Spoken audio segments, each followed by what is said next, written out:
आज की क्लास में हम ग्रेविटेशनल लेंसिंग के टॉपिक को समझेंगे। देखो, पिछले कुछ दिनों से ये न्यूज में बना हुआ है।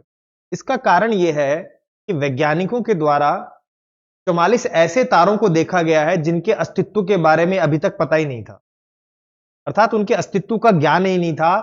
उनको स्पॉट किया गया है और उसमें इस ग्रेविटेशनल लेंसिंग परिघटना का बहुत बड़ा रोल है। इसी की वजह से हम उसे देख पाए हैं।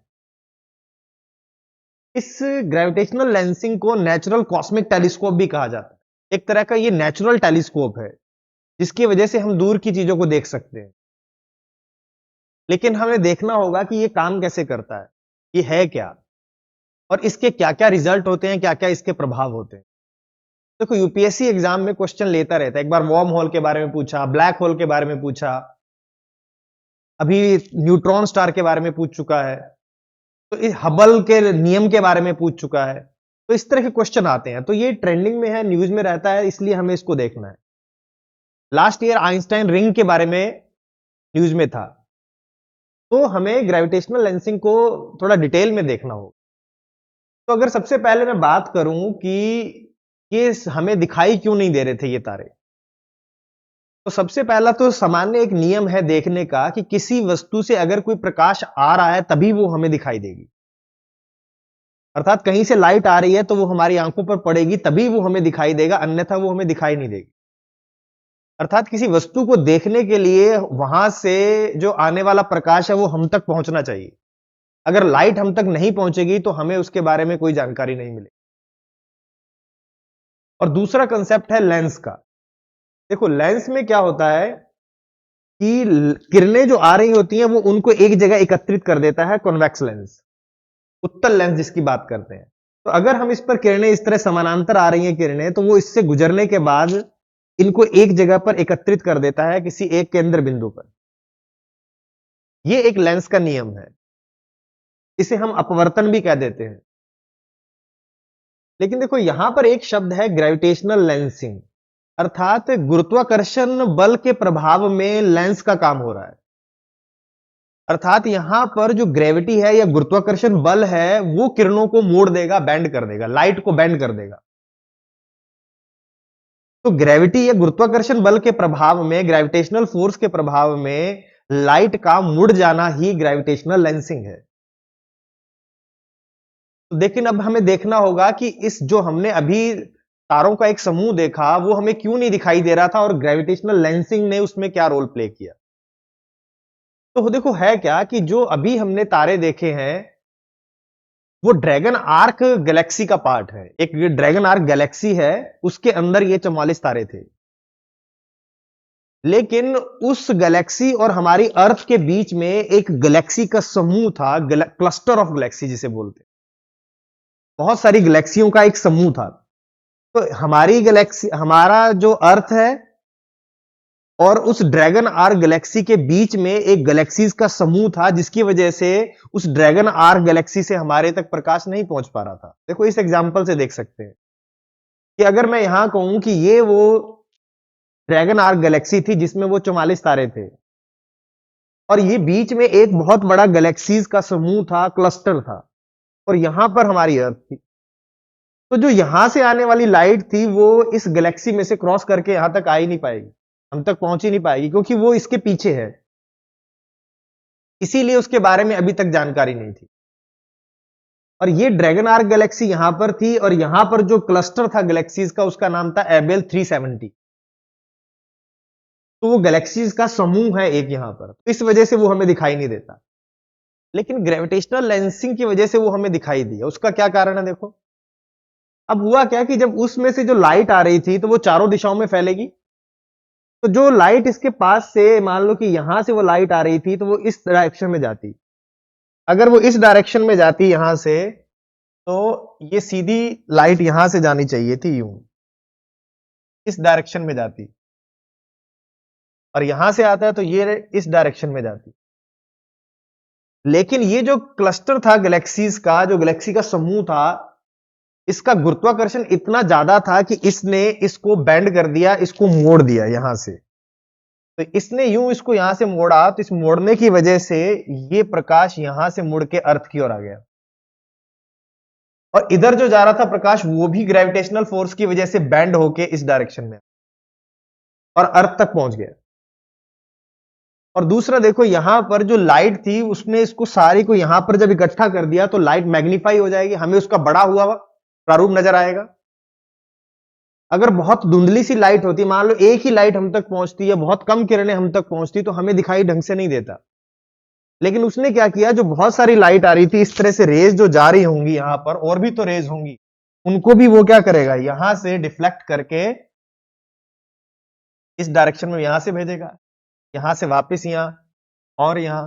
तो बहुत सारी जब किरणें अर्थ की ओर आएंगी यहां पर, तो हमें उसका जो मैग्नीफाइड इमेज नजर आएगी। अर्थात ये लाइट को मैग्नीफाई करता है जिसकी वजह से हमें वो क्लियर नजर आने लगता है। तो ये जो इमेज प्राप्त की है, ये इसको डिटेक्ट जो किया था वो जेम्स वेब टेलीस्कोप ने किया।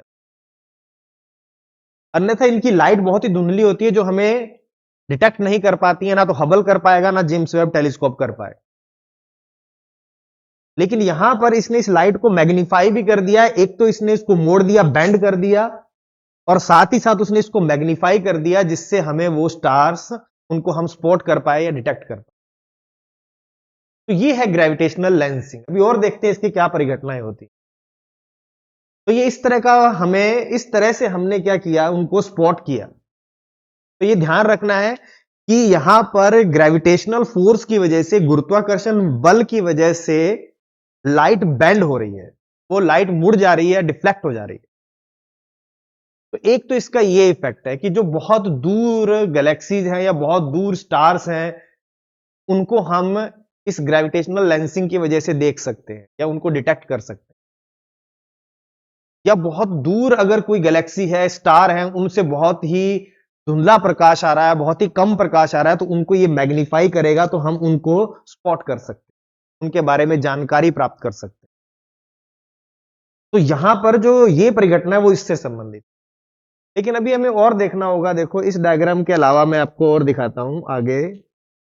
देखो यहां पर भी देखो, इसके साथ साथ देखो इसका दूसरा जो रिजल्ट क्या हो सकता है। यहां पर हो सकता है कि कोई जो ऑब्जेक्ट है वो हमें उसकी जो वास्तविक स्थिति है वहां पर ना दिखाई देकर कहीं और दिखाई देगा। अब वो कैसे होगा? देखो मान लो कि यहां पर इसी में हम देख लेते हैं कि यहां पर हमारी अर्थ है और यहां पर ये क्वेसर है।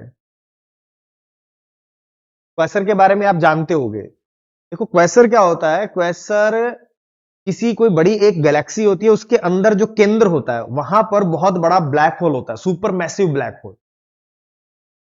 कोई गैलेक्सी है, बहुत बड़ी गैलेक्सी है, उसके केंद्र में अगर कोई बहुत बड़ा ब्लैक होल है, सुपर मैसिव ब्लैक होल है, तो उसके अंदर जो मैटर है वो गिरता जाता है। ब्लैक होल सारे मैटर को अपनी तरफ खींच लेता है। तो जब वो मैटर को अपनी तरफ खींचता है तो बहुत सारा मैटर उसके चारों तरफ ऐसे घूमने लगता है।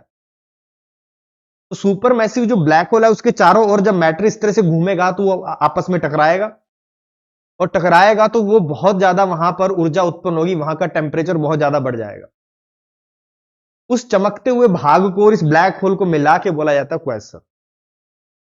इन्हें बोला जाता है एक्टिव गैलेक्सी न्यूक्लियाई, मतलब सक्रिय गैलेक्सी के केंद्र। सक्रिय गैलेक्सी का मतलब जहां पर केंद्र में एक बहुत बड़ा ब्लैक होल है और मैटर उसके अंदर गिर रहा है या वो मैटर को खींच रहा है अपनी तरफ, इसको बोलते हैं एक्टिव गैलेक्सी न्यूक्लियस। सक्रिय केंद्र है जहां पर ब्लैक होल है और मैटर को वो निगल रहा है।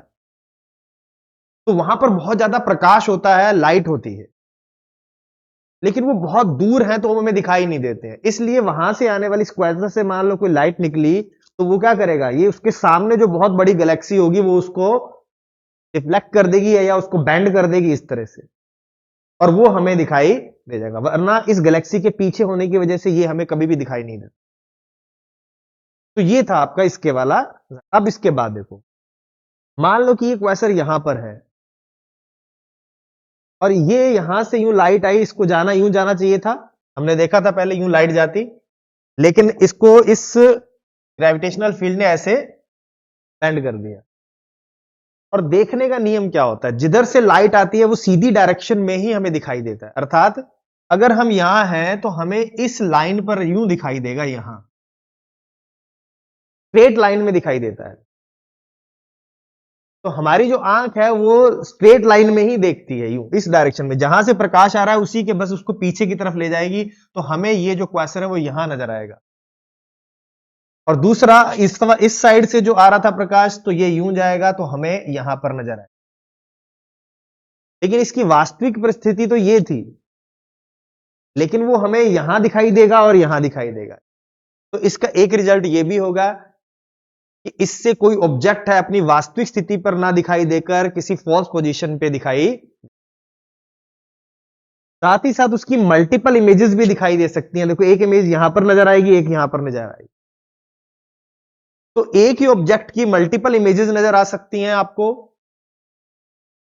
कोई एक ऑब्जेक्ट है वो अपनी ओरिजिनल लोकेशन पे ना दिखाई देकर किसी और लोकेशन पर दिखाई देगा।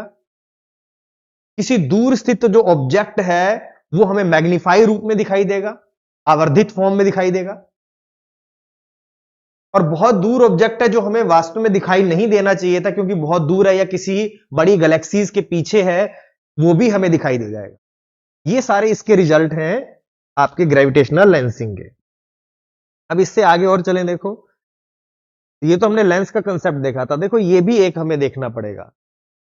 देखो यहां पर हमने देखा कि ये देखो ये फोरग्राउंड गैलेक्सी है, मतलब ये आगे स्थित गैलेक्सी है, और यहां पर पीछे जो अभी हमने देखा था ये क्वेसर। अब देखो यहां से इस क्वेसर से लाइट आ रही है और ये अर्थ है हमारी, यहां से देखो लाइट निकल रही है यूं, और यहां पर ये गैलेक्सी है। जब यूं यहां से लाइट जाएगी यूं, तो ये इस गैलेक्सी ने इसको बेंड कर दिया, इसके ग्रेविटेशनल फोर्स ने इसको इस तरह से बेंड कर दिया लाइट को। तो देखो यहां से ये गई लाइट, यहां से ये लाइट जाएगी और ये यहां, फिर यहां से इस तरह से देखो ये चार रेज यहां से जा रही हैं यूं। तो इसकी जो लोकेशन है इस गैलेक्सी की या इस क्वेसर की जो लोकेशन है वो हमें यहां पर भी दिखाई देगी, यहां पर भी, यहां पर भी, यहां। उसकी एक तरह से क्या करेगा, इसके चारों तरफ रिंग शेप में नजर आने लगेगा। देखो यहां पर मैं अगर दिखाऊं इसका एग्जाम्पल, ये रहा। देखो यहां से इस क्वेसर से लाइट आ रही थी और यहां देखो एक तो ये इस तरह से गया, दूसरा प्रकाश यहां से पहुंचा, तीसरा यहां। तो इसकी देखो एक लोकेशन ये नजर आएगी, एक लोकेशन यहां नजर आएगी, एक लोकेशन यहां नजर आएगी, एक लोकेशन यहां। मल्टीपल लोकेशन या मल्टीपल जगह पर उसकी इमेज दिखाई देती है। और इस जो बीच वाली गैलेक्सी है इसके चारों तरफ नजर आएगी, डिस्टोर्टेड इमेज नजर आने लगती है या मल्टीपल इमेजेस हमें दिखाई देने लगती है। तो ये भी ग्रेविटेशनल लेंसिंग का एक रिजल्ट है या उसका एक उदाहरण है। तो ये भी आपको ध्यान में रखना है। तो पहला मैंने बताया कि आपको उसकी मैग्नीफाइड इमेज नजर आएगी, दूसरा हमने देखा कि उसकी जो वास्तविक पोजीशन है वहां पर इमेज नजर नहीं आएगी, फॉल्स पोजीशन पे नजर आ सकती है। तीसरा हमने देखा उसकी मल्टीपल इमेजेस नजर आ सकती हैं। और चौथा, ये चौथा है आइंस्टाइन रिंग। तो मान लो कि जो फोरग्राउंड गैलेक्सी थी, जो सामने वाली गैलेक्सी थी, यहां पर इससे ज्यादा समझा जाएगा। देखो मान लो कि ये क्वेसर था और इसके सामने ये फोरग्राउंड गैलेक्सी है, यहां वाली। अब क्या होता है कई बार कि इसकी जो लाइट होती है वो इस गैलेक्सी के चारों तरफ इस तरह से रिंग का निर्माण कर देती है। अभी तक तो हमने देखा था यहां पर ये अलग अलग गैलेक्सी नजर आती है। कई बार क्या होता है, ऐसी कंडीशन होती है कि इस गैलेक्सी के चारों ओर एक रिंग शेप में इससे आने वाली लाइट नजर आने लगती है। डिपेंड करता है कि एंगल क्या है, पोजीशन क्या है। तो कई बार स्थिति ऐसी बन जाती है कि ये मान लो कि वो गैलेक्सी थी और ये जो फोरग्राउंड थी और ये पीछे वाली जो बैकग्राउंड गैलेक्सी है वो इस तरह से रिंग बनाती है, उससे आने वाला जो प्रकाश है इस तरह से एक रिंग शेप में नजर आने लगता है। इसी को कहते हैं आइंस्टाइन रिंग। तो देखो यहां पर लिखा है, देखो आपका अर्थ, और ये है लेंस गैलेक्सी, और इसके चारों तरफ इस तरह से क्या दिखेगा, एक इमेज दिखाई देगी आइंस्टाइन रिंग। तो ये भी आपको इसका एक एग्जाम्पल ध्यान में रखना है कि आइंस्टाइन रिंग भी इसका एक ग्रेविटेशनल लेंसिंग का एग्जाम्पल है। तो ये तो हो गई आपको इसके एग्जाम्पल या इसके रिजल्ट। अब इसका लाभ क्या है, इसके फायदे क्या है। देखो अभी तक मैंने आपको एक फायदा तो मैं बता चुका हूं, इससे हम उन ऑब्जेक्ट्स को देख सकते हैं जिनसे बहुत ही धुंधला प्रकाश आता है, बहुत ही दूर होते हैं, बहुत ही धुंधला सा उनसे प्रकाश आता है, जिनको हमारे टेलीस्कोप डिटेक्ट नहीं कर पाते हैं। या ऐसे ऑब्जेक्ट्स को हम डिटेक्ट कर सकते हैं जो किसी बहुत बड़े ऑब्जेक्ट के पीछे हैं, उनको डिटेक्ट किया जा सकता है। साथ ही साथ इसके माध्यम से हमें ब्लैक होल्स के बारे में या डार्क मैटर के बारे में भी पता लगता है। अब देखो होता क्या है, डार्क मैटर के बारे में कैसे जानकारी मिलेगी। मान लो कि ये गैलेक्सी है और यहां से ये लाइट इस तरह से बेंड हो रही है। वैज्ञानिकों ने देखा कि जो ये बेंडिंग हो रही है वो बहुत ज्यादा है। मतलब जितना इस गैलेक्सी का मास है, जितना इसके पास द्रव्यमान है, उस हिसाब से इतना नहीं मुड़ना चाहिए था, इससे कम मुड़ना चाहिए था। बेंडिंग ज्यादा हो रही है और इस गैलेक्सी का जो द्रव्यमान है या जो इसका मास है वो कम है। इट मींस यहां पर कुछ ऐसा मास भी है जो हमें दिखाई नहीं दे रहा, उसे ही कहा गया डार्क मैटर। तो डार्क मैटर की खोज में या डार्क मैटर के बारे में पता लगाने में भी इसका रोल रहता है ग्रेविटेशनल लेंसिंग का। अर्थात जितनी बेंडिंग है उससे ज्यादा बेंडिंग हो रही है, इट मींस यहां पर मैटर बहुत ज्यादा है लेकिन दिखाई बहुत कम दे रहा है। तो डार्क मैटर के बारे में भी जानकारी मिलती है। तो अभी तक हमने देखा कि इससे जानकारी मिल रही है ऐसे ऑब्जेक्ट्स की जिनको सामान्य रूप से नहीं देखा जा सकता, जो किसी बड़े गैलेक्सी के पीछे, किसी ब्लैक होल के पीछे छुपे हुए हैं। दूसरा, डार्क मैटर के बारे में पता लग जाता है। अब तीसरा देखो क्या होगा। तीसरा इसके बारे में जो जो हमें जानकारी इससे मिलती है वो ये है कि जो प्रारंभिक समय में जब ब्रह्मांड का निर्माण हुआ, या यूं को इनिशियल जो प्रारंभिक गैलेक्सीज थी, प्रारंभिक स्टार थे, उनके बारे में जानकारी मिलती। अब कैसे मिलेगी देखते हैं इसको। देखो जो अभी हमने स्टार्स देखे हैं ना, 44 तारे जो हमें नजर आए हैं, वो हमसे लगभग 6.5 अरब प्रकाश वर्ष दूर है। 6.5 बिलियन ईयर, लाइट ईयर। मतलब अगर प्रकाश वहां से चलेगा तो उसे अर्थ तक पहुंचने में 6.5 अरब वर्ष लगेंगे। मतलब इतनी ज्यादा दूर है वो।